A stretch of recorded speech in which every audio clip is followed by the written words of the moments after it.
Hey, BioE 131, this is module 16. This is Russ. This is where you're going to be hard on yourself, editing paragraphs, sentences, and words.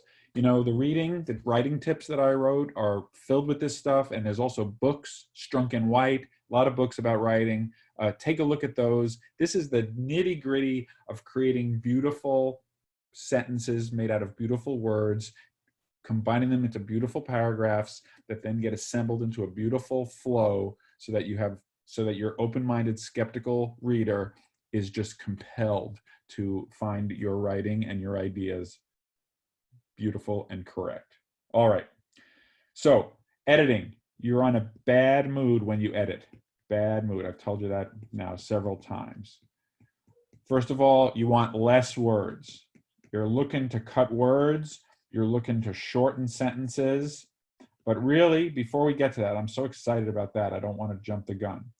You have to look at what your draft, at the end of the last module, we kind of had a draft, and you want to do a couple of things. You want to assess the clarity of the paragraphs that you've written. That's the paragraph sign, by the way. Assess the clarity of the paragraphs. Are they saying something? Are they saying something clear? Clearly.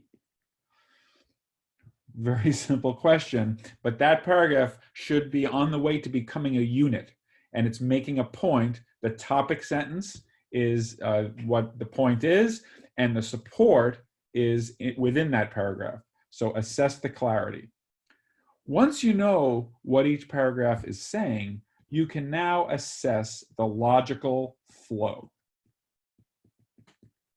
As you move from paragraph to paragraph, are you asking the reader to make a huge leap? That would be bad. Are there any huge leaps where you say, you know, I enjoy cutting onions.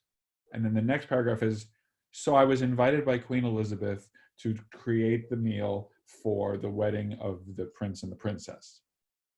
I've been watching The Crown a lot. That's too much of a leap. You can't go from cutting onions to making a royal banquet, okay? So have you brought the reader along in steps? Are there huge leaps? If there are, that's not good. There could also be too many tiny leaps. That's less of a problem for most people, but it could be that you just went on and on about something that everybody's willing to stipulate. So like, don't go on and on about something that's obvious, and you have to, you know, use your judgment. You've read the readings, you've thought about things. So that's another minor problem. But are there huge leaps? Is the sequence of thoughts related in such a way that as I said before, that it's almost like a computer program in that it is just specifying to the open-minded skeptical reader how they should be thinking about this problem, and it's leading through a logic that is hopefully unassailable. So assess the flow, assess the jumps from paragraph to paragraph, and make sure that it is a somewhat linear sequence of thoughts. Now, linear sequence in a short essay.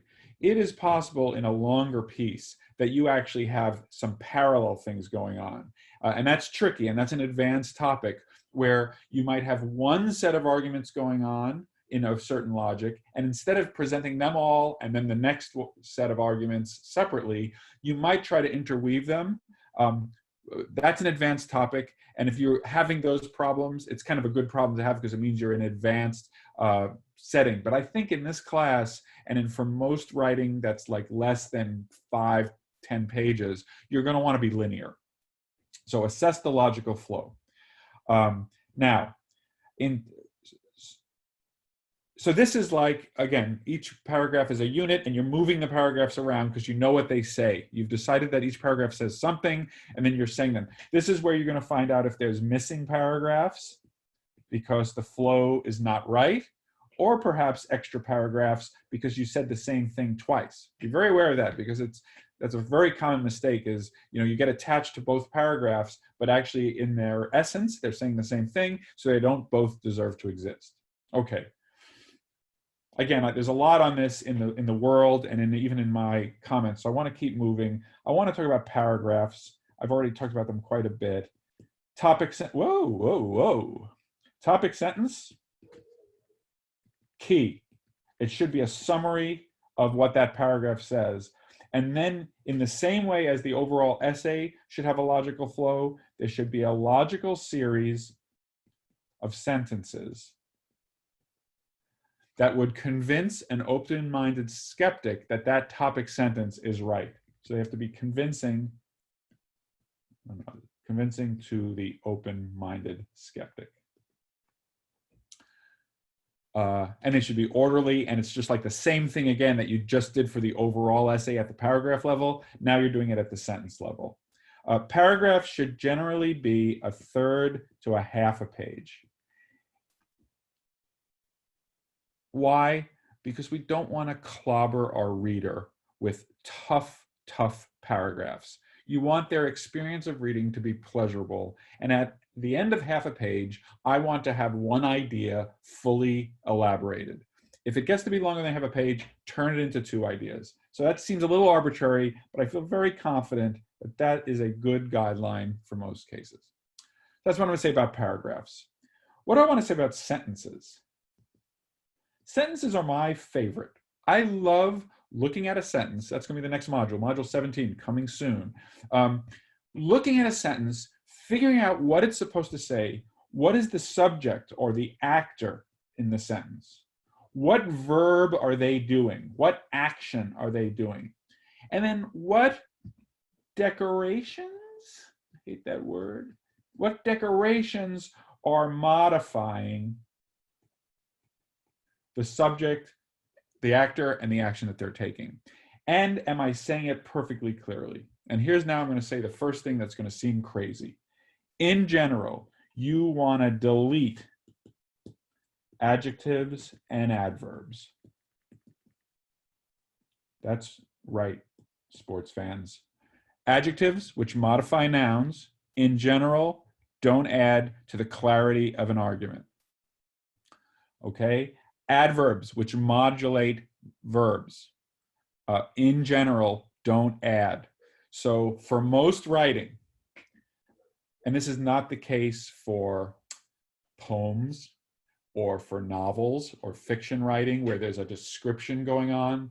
The flowers were lovely as the sunshine broke. The purple of the lavender made me feel, I don't know. Fine. We're not talking about that. We're talking about ethics writing, bioengineering writing. Adjectives and adverbs, way overrated. Generally, don't use them. We'll have an exercise like that either in the class or in one of these modules. Delete as many as possible. Most difficult to understand writing, part of the problem is that there's too many adjectives and adverbs. Now I know that adjectives and adverbs, like a lot of people, they weren't really trained to recognize these in writing. So we will do an exercise, but adjectives, modify nouns. So like ball is a noun, red ball is an adjective. Beautiful red ball is 2 adjectives and a noun. Beautiful, red, round, voluptuous ball, delete them all. Adverbs, modifies running, modifies verbs. So a verb is run. Hardly run, or nope, get rid of the hardly. Quickly run, nope, get rid of it. So sometimes you have to have an adjective and adverb because it's the whole point of, like, the ball was red. You can't delete the red there. But if that's not the point of the sentence, delete it. Look at every sentence asking, can you shorten it? And my second big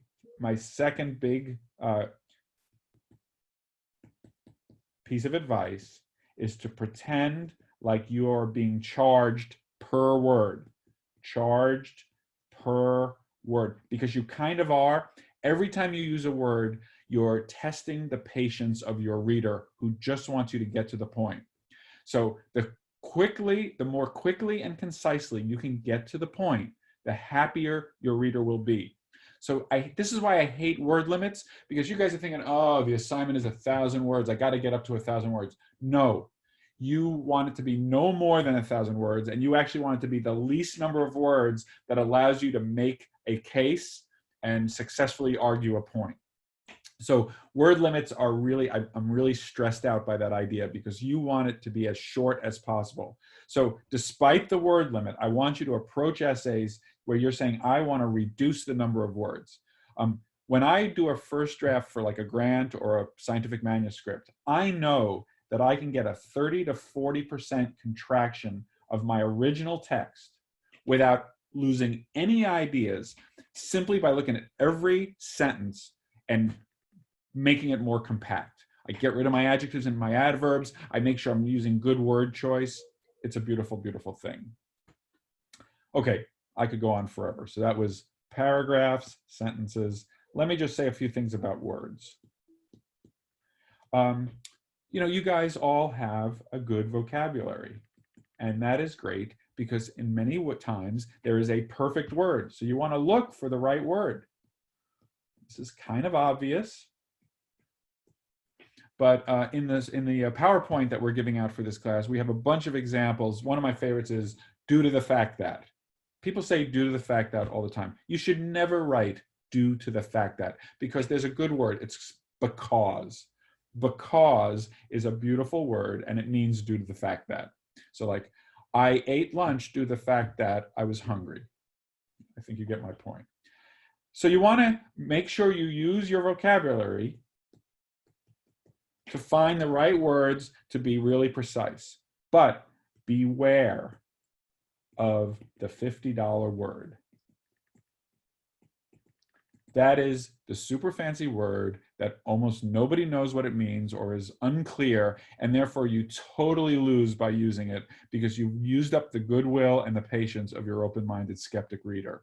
So simple words are in general much better than complex words, but you really want the right word. This is a tough one because the way to build your vocabulary is to read. So the only good advice I can tell you is to read a lot and be aware of what you're reading and be critical about the words that you come across that you don't know, because that's the way to build up your vocabulary. That's what you did in high school and in college, and you should continue doing it for life. People who know more words, especially if they're simple but clear words, write well, can write better than people who don't have as many good words. So what can I say? That's the thing about words. I think that's more than enough about how to be hard on yourself when you're editing. So you're in a bad mood, you're insisting on logical clarity. You're doing that both at the whole level of the essay as well as the paragraphs and even the sentences. You are not using adjectives and adverbs generally. I know you guys are going to go crazy. Some of you are going to go crazy. We can talk about it. It's true. You're going to pretend like you're being charged per word. All right. Thanks very much.